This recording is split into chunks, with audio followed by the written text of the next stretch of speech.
What happens when you stop caring what others think at 70? You'll be surprised. The privilege of a lifetime is being who you are. Joseph Campbell, at my age, I do what I want, when I want, and how I want. I've earned that right. Betty White, welcome to Golden Years Wisdom Channel, where we celebrate the profound insights that come with life's richest chapters. If you've found yourself cherishing solitude more than crowded gatherings, preferring meaningful conversations over empty chatter, you're experiencing one of life's most beautiful transformations. This isn't about becoming antisocial. It's about becoming authentically yourself. Please subscribe to our Golden Years Wisdom Channel. Hit that like button if this resonates with your heart, and share your wisdom in the comments below. Your fellow viewers treasure your insights, and together we create a community that understands the beauty of this life stage. Chapter 1. The gift of deeper conversations when surface talk no longer satisfies your soul. Remember when you could spend hours discussing the weather or the latest neighborhood gossip? Those days feel like a distant memory now, don't they? Your heart yearns for conversations that touch the depths of human experience, discussions about dreams fulfilled, lessons learned, and the profound moments that shaped your journey. You've discovered that meaningful dialogue feeds your spirit in ways that small talk never could. Think of Dorothy, an 82-year-old former librarian who now hosts weekly tea gatherings where friends share life stories and philosophical reflections. She found that when she stopped engaging in trivial conversations, she attracted kindred spirits who valued depth over superficiality. The quality of her friendships transformed completely, bringing her joy and intellectual stimulation she hadn't felt in decades. Chapter 2. Protecting your precious energy, learning who deserves your time and heart. You've spent decades giving freely of yourself, perhaps too freely at times. Now you understand that your energy is sacred, not to be scattered like seeds in barren soil. This isn't selfishness, it's wisdom earned through experience. You've learned to distinguish between relationships that nourish your soul and those that drain your vitality. Consider William, a 79-year-old retired engineer who once felt obligated to maintain every social connection from his past. After a health scare, he realized that stress from one-sided relationships was affecting his well-being. He chose to invest his time in relationships that brought mutual joy and support, discovering that fewer, deeper connections brought him far greater happiness than a wide circle of superficial acquaintances. Chapter 3. The wisdom of selective connection, quality over quantity in your golden years. Your address book might be smaller now, but your heart feels fuller. You've learned that true friendship isn't measured by frequency of contact, but by depth of understanding. The friends who remain are those who see your authentic self and love you for who you truly are, not who you once pretended to be. Martha, at 85, describes her social circle as small but mighty. She maintains close relationships with just a handful of friends, but these connections sustain her through life's challenges and amplify its joys. When her grandson asked why she doesn't see her old colleagues anymore, she smiled and said, "Darling, I finally learned the difference between being popular and being truly known." Chapter 4.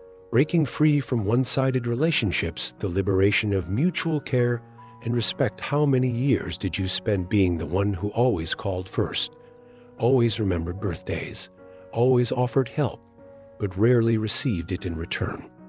Those days are behind you now. You've discovered the beautiful balance of relationships where care flows both ways, where your needs matter as much as others. Frank, a 77-year-old widower, experienced this transformation after his wife's passing. Instead of chasing connections that left him feeling empty, he waited to see who would reach out during his time of grief. The few who did became his true family, surrounding him with genuine love and support. He learned that real friends don't need to be pursued, they show up. Chapter 5. Embracing the sacred space of solitude, finding peace in your own company. Somewhere along your journey, you discovered that being alone doesn't mean being lonely. Solitude has become your sanctuary, a place where you can breathe deeply and be completely yourself. In these quiet moments, you've found a peace that no amount of forced socializing could provide. Eleanor, a 92-year-old artist, spends her mornings painting in her sun-filled studio, accompanied only by classical music and her own thoughts. She describes these hours as conversations with my soul. Friends worry she's isolated, but she knows better. She's finally found the companionship she'd been seeking all along, her own authentic self. Chapter 6. The freedom from others' approval, living life on your own terms. The weight of constantly seeking approval has finally lifted from your shoulders.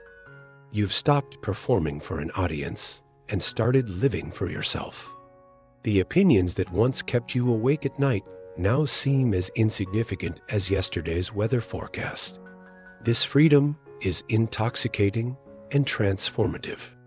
James, at 88, shocked his family when he sold his large suburban home to move into a cozy apartment downtown. But what will people think? His daughter worried.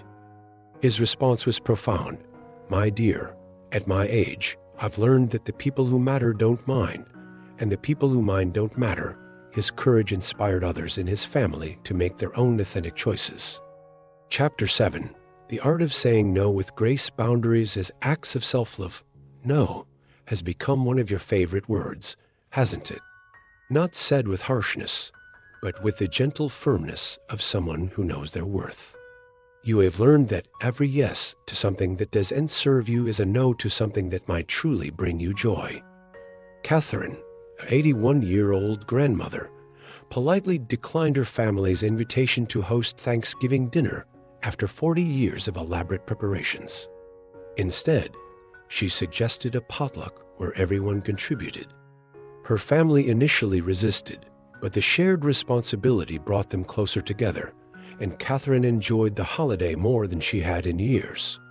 Sometimes saying no opens doors to better possibilities. Chapter 8. The gentle courage of authentic living, becoming more yourself with each passing day. With each year, you've shed layers of pretense like autumn leaves, revealing the authentic self that was always there beneath. You've stopped apologizing for your preferences, your needs, your truth. This isn't stubbornness, it is the gentle courage that comes from knowing who you are and what matters most. Robert, a 94-year-old former businessman, began writing poetry at age 90, something he'd always wanted to do but felt was impractical. His verses, filled with the wisdom of nearly a century of living, have touched the hearts of family and friends. I wish I'd started sooner, he often says. But better late than never. His authentic expression has become a gift to everyone who knows him. Conclusion. If you've recognized yourself in these chapters, take heart. You're not withdrawing from life. You're embracing it more fully.